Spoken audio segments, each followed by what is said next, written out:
Hello, Dwight Norris of Fishing at Work, and today I wanted to talk about, or more present, Berkeley Powerbait worms. Now you've probably seen many different types of Berkeley Powerbait. They've always been known for allowing fish to bite and hold on to a fake or artificial lure longer by adding like scents and attractants actually molded into the actual plastic. I think it's called mold injection. And it's not like a liquid that's sitting inside of it. It's actually in every piece of the actual plastic. So it's constantly leaking out, and the more you squeeze it, the more it comes out. So let's talk a little bit about that. As you've probably seen in my previous videos of me fishing on the Charles River at the Esplanade, I've been using a Berkeley Power Worm, which is actually a older type of worm. They have some newer types that I actually haven't purchased yet, but I have actually bought some others. But today we're talking about something I've had in my tackle box for quite some time, which I actually haven't gone into depth about. So this is the actual thing we'll be talking about today. Berkeley Powerbait. As you see here, there's a Powerbait formula right there, which is sort of a secret, but I think we all know it sort of tastes and smells like a worm. But if you open the bag, you might get a different whiff of something else. You know what a worm actually smells like? Mostly nothing. It starts to deteriorate and gets old in the box, and it starts to stink a little. But this isn't that smell. It's something else. It's something that gets them curious, wondering, is this a worm? Is this something else? Do I want to eat it? These are the questions that a fish might have within a millisecond, or actually slower. This is what I would think. But a fish, they say, will hold 18 times longer. They've done extensive tests over decades now that this will do that. And I haven't seen anything that will go against the contrary. So on the back here, it goes through a more detail of this formula and what it does for testing. The Berkeley Powerbait formula advantage: fish hold on 18 times longer and actually hold 18 seconds. That's what their initial test was. Unscented baits were averaging 1 second. Other scented baits, which there's many of them, were only lasting 3 seconds, which is 3 times better. You know, 3 times better always sounds better than not better. So when something says 18 times better, we're talking like, whoa, revolutionary. But I'm sure by now they've gotten a little better than that, or maybe they haven't. Maybe they got worse. That all depends. So 1 second for unscented, 3 seconds for the other competition that are scented, and 18 seconds for the Berkeley Powerbait worms. So if you want to use an artificial bait, use something scented. That's generally what the test result says. Now you want something that's very strong, it holds up, it lasts a long time. I've had this in my fishing box for, oh man, what's the last time I used this? 5 years or more? Maybe longer than that actually. But and I caught several fish on it, and several of them had it for a period of time in their mouth. The one I have a picture on a previous video, it actually held on for at least 5 seconds before I realized that something had bit it, because I casted it to a nice little log. It floated down with the Texas style bullet weight, but it never hit the bottom. I didn't realize that. And no, it might have been about 7 seconds, and I saw the line actually move to the right, which either it slid off a rock and hit the bottom and I didn't feel it, but I know the water was only about 5 feet deep, so that's not possible. So I reeled it in, I felt tautness, and I still felt something moving, so I gave it a hook, hoping that it didn't get a log. And boom, nice 3-pounder largemouth bass on the line. So as far as I'm concerned, it at least kept half of its 18-second timer well over 5 years, and that's kind of crazy. They always say for this particular bag to keep the scented from evaporating, really. It's not just on the inside, it's on the outside as well, but you keep it at its max capacity so it can actually do the 18 seconds, is to keep the bag closed. You'll notice if you keep it open that the scent will actually start pouring out. You're like, oh, what's that smell in my tackle box? Oh, it's those Berkeley Powerbaits. I should make sure that's closed. And then you look and then some of the stuff is leaking out and it gets a little sticky. You're like, oh man, these things. But when the fish hold on longer and make you look like a better fisherman, that's a great thing. So I honestly really want to promote these, and also they also make a new type. I just remembered what it was. They're called Berkeley Gulp, and those are the Berkeley Gulp worms, which have a new formula. I don't know the actual time increase. I'm sure they made it better. You know, who makes things worse? And for those, I actually have a different lure, which is that the small grub with the tails on it, and that smells even stronger, and it's even stickier, and it's probably better. And those are also made for saltwater as well. Saltwater, you really need some kind of flavor. You need to make it extra salty. It needs to be as natural as possible without being natural. So for soft plastic baits, this is great. What else can I say about the Berkeley Powerbait worms? One, they're awesome. This particular one has tails on the end of the worm. It's not like a recent one I bought, which is called the trick worm, where it's trying to trick you that it's a worm. It's flat all the way across, just like a worm. It's an almost exact replica of an earthworm, and it has a nice feel to it. It's more natural. It feels like it moves more like a worm does, rather than this wiggly tail that kind of confuses me. It makes me think that the worm's wrapping itself up, which is also natural as well, but only on the end. And that style was really big back in the day, but now people are using more natural worms, and you know, why wouldn't you be more natural?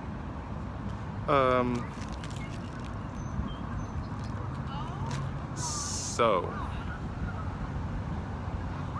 we're gonna try to see if we can get something to bite here. I've actually already have this rigged up still on my telescoping Eagle Claw Packet fishing rod. It still smells a little bit. It could be better. Maybe I should just replace this one and get a new one out of the package. But it's kind of hard to, because it's in perfect shape, other than not smelling as good as it used to. I'll probably have to replace this whole package, but and get some Berkeley Gulps. But for right now, it's still working. They're still confused. They still think it's a worm. And so let's get at it. I've got this propped up on basically a bunch of weird looking grass shoreline here. I'm gonna flip under this tree over here, which you really can't see very well. But you can see where the tree comes, and it goes over the water right here on the edge. So, here we are.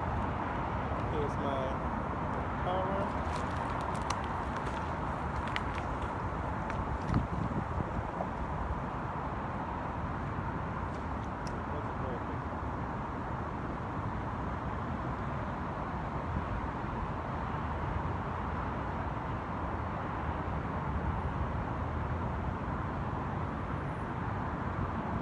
Like I never know when or how they're going to bite it, or just like happens. It's usually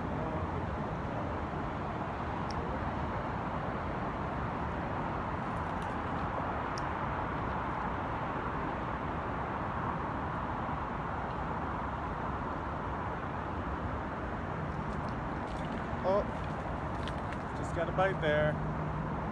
Just got a bite.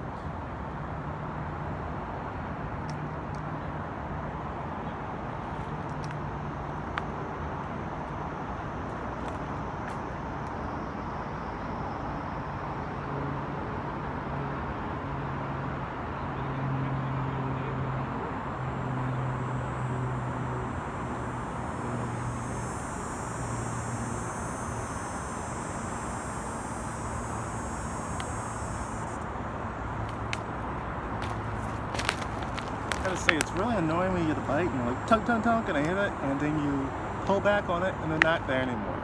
It starts to make you think, maybe is that a bluegill or a crappie or something just too small. wanting to bite it because it smells good. I'm like, I'll take a piece of this worm. That's not what we're looking for. We're looking for bass. We got a Berkeley Powerbait for bass right here, so that's what we're looking for.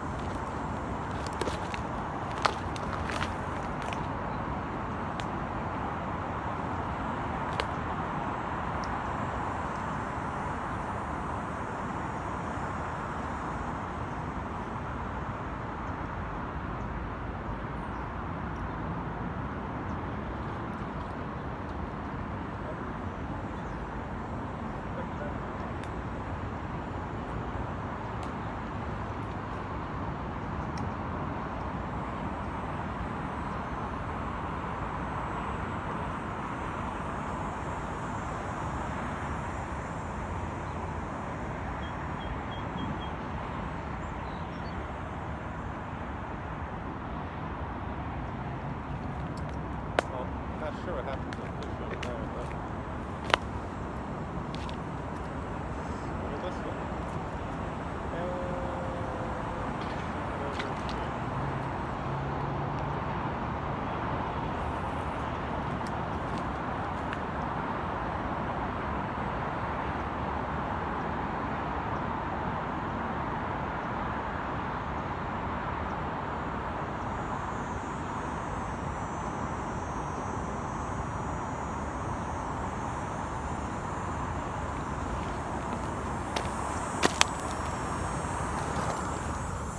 Spot doesn't look to be so good. I think that was probably some kind of panfish that bit that worm. So I'm gonna move to another spot over there, and then those lily pads. Let's see if we can snag. Here we are near the lily pads, and at any moment this iPhone could just fall into the water, and I probably wouldn't be able to see it because it's too dark. But you know, that's the way it goes sometimes.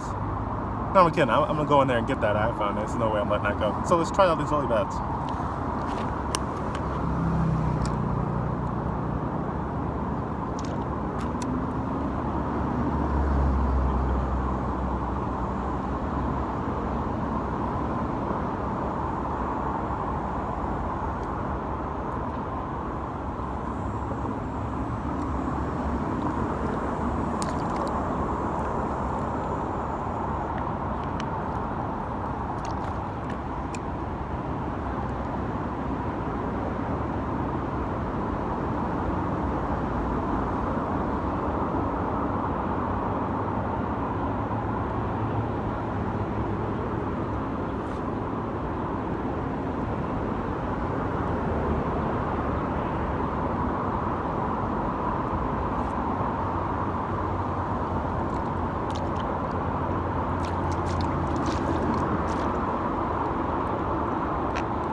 Well, no fish today. Almost expected that though.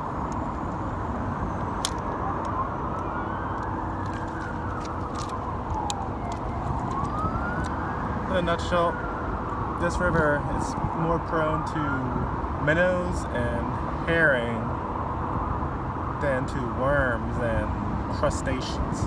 Out in the ocean, not too far from here, there are plenty of crustaceans for the blackfish, or you call them tautog, to eat, and other like striped bass and stuff like that. But here, there's just a lot of minnows and stuff. And I'm gonna start my next series of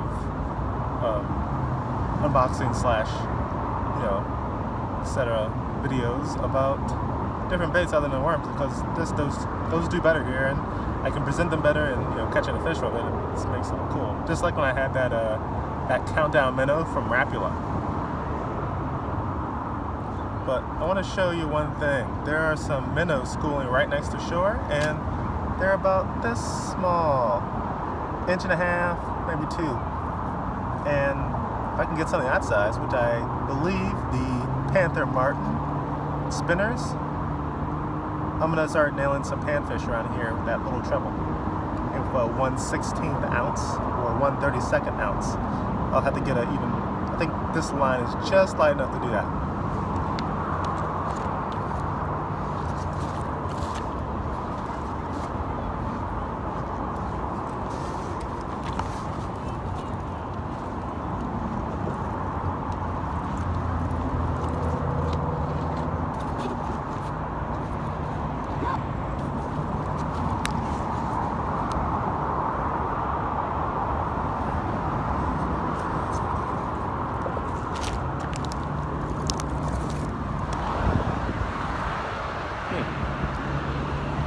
Oh yes, these minnows, check them out.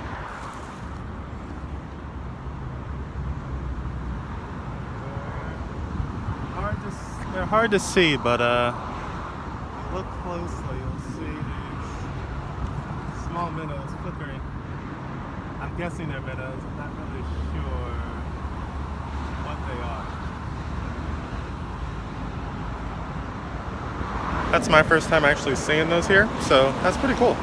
So, this wraps up the little presentation with the Berkeley Powerbait worm, and how it functions, how it works, how it can help you catch more fish while you go fishing at work. So, get out there and catch some fish.